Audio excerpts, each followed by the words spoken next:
मस्त वन में एक ऊंचे पेड़ की खो में कपिंजल नामक तीतर रहकर निवास करता था। कई वर्षों से वह आनंद पूर्वक जीवन व्यतीत कर रहा था। एक दिन भोजन की खोज में वह अपना खो छोड़ निकला और हरे भरे खेत में पहुंच गया। वहां हरी भरी कोपले देख उसका मन ललचा गया और उसने कुछ दिन उसी खेत में रहने का निर्णय किया। कोपलों से रोज अपना पेट भरने के पश्चात वह वहीं सोने लगा। कुछ ही दिनों में खेत की हरी भरी कोपलें खाकर कपिंजल मोटा हो गया। किंतु पराया स्थान पराया ही होता है। उसे अपने खो की याद सताने लगी। वापसी का मन बना वह अपने खो की ओर चल पड़ा। खो पहुंचकर उसने वहां एक खरगोश को वास करते हुए पाया।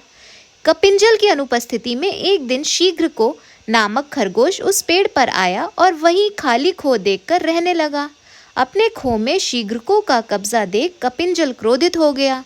उसे भागते हुए बोला, चोर, तुम मेरे खो में क्या कर रहे हो? मैं कुछ दिन बाहर क्या गया, तुमने इसे अपना निवास बना लिया। अब मैं वापस आ गया हूँ, चलो भागो यहाँ से। किंतु शीघ्रको टस से मस नहीं हुआ और अकड़ कर बोला, तुम्हारा खो? कौन सा? अब यहाँ मैं रहता हूँ, ये मेरा निवास है। इसे छोड़कर जाने के उपरांत तुम इस पर से अपना अधिकार खो चुके हो, इसीलिए तुम यहाँ से भागो। कपिंजल ने कुछ देर विचार किया। उसे शीघ्रको से विवाद बढ़ाने में कोई औचित्य दिखाई नहीं पड़ा। वह बोला, हमें इस विवाद के निराकरण के लिए किसी मध्यस्थ के पास चलना चाहिए, अन्यथा यह बिना परिणाम के बढ़ता ही चला जाएगा। मध्यस्थ हम दोनों का पक्ष सुनने के पश्चात जो भी निर्णय देगा हम उसे स्वीकार कर लेंगे। शीघ्रको को भी कपिंजल की बात उचित प्रतीत हुई और दोनों मध्यस्थ की खोज में निकल पड़े। जब शीघ्रको और कपिंजल के मध्य वार्तालाप चल रहा था, ठीक उसी समय एक जंगली बिल्ली वहां से गुजर रही थी। उसने दोनों की बातें सुन ली और सोचा, क्यों ना स्थिति का लाभ उठाते हुए मैं इन दोनों की मध्यस्थ बन जाऊं। जैसे ही अवसर मिलेगा मैं इन्हें मारकर खा जाऊंगी। वह तुरंत पास बहती एक नदी के किनारे माला लेकर बैठ गई और सूर्य की ओर मुख कर आंखें बंद कर धर्म पाठ करने का दिखावा करने लगी।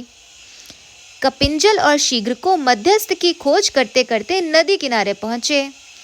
धर्म पाठ करती बिल्ली को देख उन्होंने सोचा कि अवश्य कोई धर्म गुरु है। न्याय के लिए उन्हें उससे परामर्श लेना उचित प्रतीत हुआ।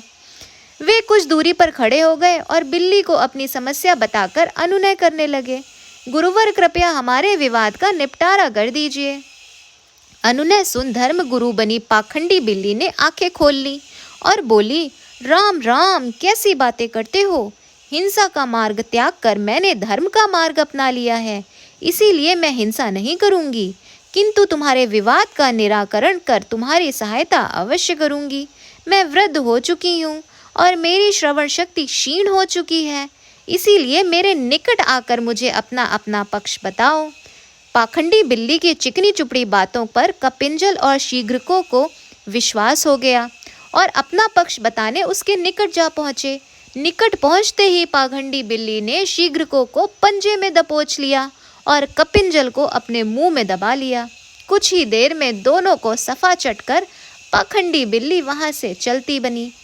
तो इससे यही सीख मिलती है कि अपने शत्रु पर कभी भी आंख मूंद कर भरोसा नहीं करना चाहिए, परिणाम हमेशा घातक ही हो सकता है। तो दोस्तों, इस कहानी से आपको कोई सीख मिली हो तो मुझे कमेंट करके ज़रूर बता देना। वीडियो पसंद आई हो तो लाइक कर देना और चैनल को सब्सक्राइब कर